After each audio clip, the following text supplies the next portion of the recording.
Hi, it's Rudy here. Today we are going to talk about Hysilens, the upcoming 5-star healthy character and the brand new DoT unit. But before that, let's hear my friends Poi talk about today's sponsor, LD Shop. Today's video is all about Hysilens, the new DoT support. If you're looking to upgrade your DoT team and you're in need of some jades, LD Shop can help you with that. LD Shop is a platform that allows you to recharge transaction for Genshin Impact and Honkai Starrail.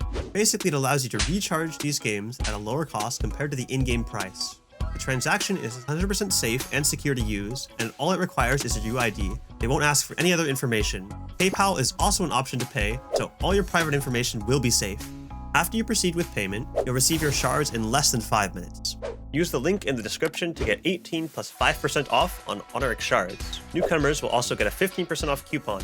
And if you spend over $80 in a single month, you'll get VIP membership, which allows you to get a free supply pass, as well as weekly and monthly coupon.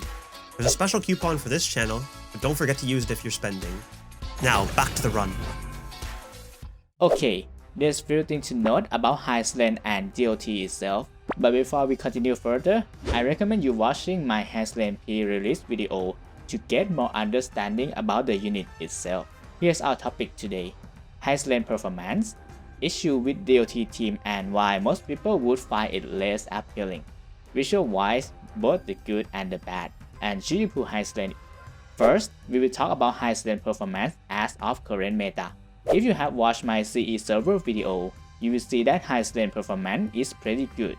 In the old DoT team, the lowest cost for 0 cycle Swarrock is 4 cost sustainless, with both E1 Kafka and E1 Black Swan, and a very risky team. While in CE server run, by depressing Black Swan with Hysilens, she can 3 cost 0 cycle Swarrock with sustain with no limited allowance, showing significant improvement from previous team.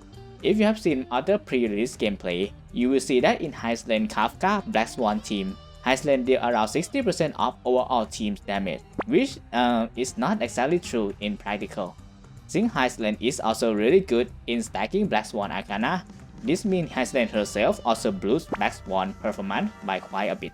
Going from less than 40 Arcana per turn to constantly 50 Arcana is a lot. So Hysilens overall improvement is way more than 60% you might have seen in the damage distribution graph. This means overall, Hysilens at E0 literally double the DoT team damage output. So in this sense, she is really good. Next, we will be topping on bad topic, which is the issue with DoT. DoT archetype in general are the team that doesn't scale with crit and are naturally backloaded, because you have to still wait for the enemy to take turn to get the damage out. Sure, there's Kafka who can proc the DoT to partially solve the problem. But I think you might have noticed something with Kafka even after rework. Kafka is mainly a single target and blast DoT trigger with her skill and follow-up. But almost all DoT units, including 4-star, all apply DoT via bounce or through AoE. These conflict with each other. You want to deal AoE damage and kill everything together, but your detonator is mainly single target and blast. This is also why tutorial LC on Kafka gets a surge on usage too. That pseudo one-turn ultimate rotation tucks this problem under the rug, and you can feel it. Not scaling with crits also means you only have 3 stats to go for: speed, attack, and a capped effect hit rate. This also makes DoT team has lower ceiling than the other team in general. On one side, it's really good because you can get like 22 to 25 substat relics for them and they will work. But when they doesn't work, 40 substat relic won't help you. Only Eidolon or Litecoin can help you at that point. This also makes DoT look less appealing to general population of players. DoT is really strong when you do a vertical investment, like going for E1 Hysilens, E1 Kafka, or E1 Black Swan. But for people who can or don't want to get Eidolon on their account, their DoT path will be really rough. Of course, for non-zero cycle, DoT at E0 can kinda clear the content, but without proper planning and good play, sometimes they can't even clear the content at E0 at 0. HSR also tried to fix this problem by giving a transformative press to both Black Swan and Hysilens, since both get a DMG damage bonus when they are built with very high effect hit rate. But in the end, it's a DMG bonus which get diluted by a lot. especially with version 2 harmonic unit. This also pushed a 3 Nihilistic comp to light despite not being able to hold DDD at all. It's like we are trying to eliminate the dilution by reducing the internal buff and make the enemy takes more damage instead. This poses the next glaring problem with DoT team, their tankiness in general. DoT team usually consistent of 2 to 3 squishy units, 0 to 1 support, and 1 sustain. And by squishy, I mean really squishy. When you compare this to usual hyper carry team when there's 3 tanks on the field with 1 low echo squishy, DoT can be uncomfortable to play, especially on sustainless setup. Or you can just imagine this. You are running 3 units with same macro, and those 3 units can be too shot by enemy on the field.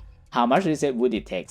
Then you see a team like Castorice, right? Even if her DPS is low or she takes more cycle to clear in the future, I bet you're still much more comfortable to play her team, because unless you are trolling, you can't die with her.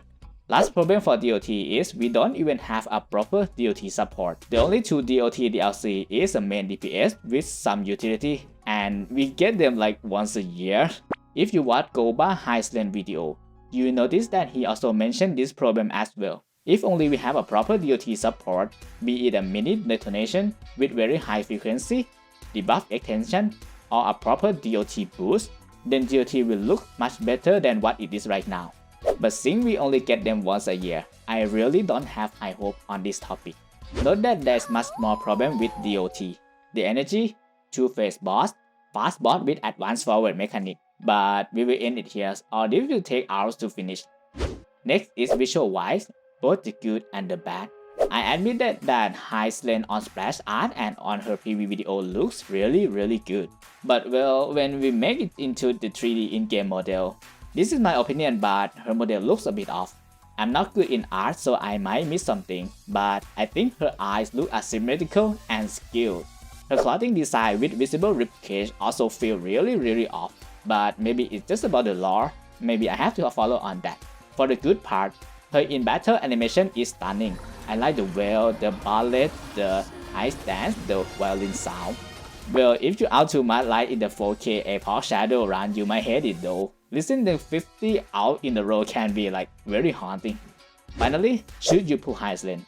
You might have heard me talk about the team archetype and how you should play only 2 to 3 team max unless you are well. This still stays true up to this date. If you never invest in DoT team, I don't recommend you pulling for her at all. Starting DoT for existing account in 2025 is like playing a 2.0 meta into 4.0 game version. You are already falling behind in terms of mechanic and stuff. However, if you already dive into DoT rabbit holes, then she is a must pull for you. Even if she is not as good, you still should really pull for her. Not getting DLC for your main team is not a good idea at all. For new player, if you want to dive into DoT loophole, make sure to get the Kafka first before Hysilens. Note that if you want to dive into this, make sure to prepare your Jade for Black Swan rerun or new DoT DLC later too.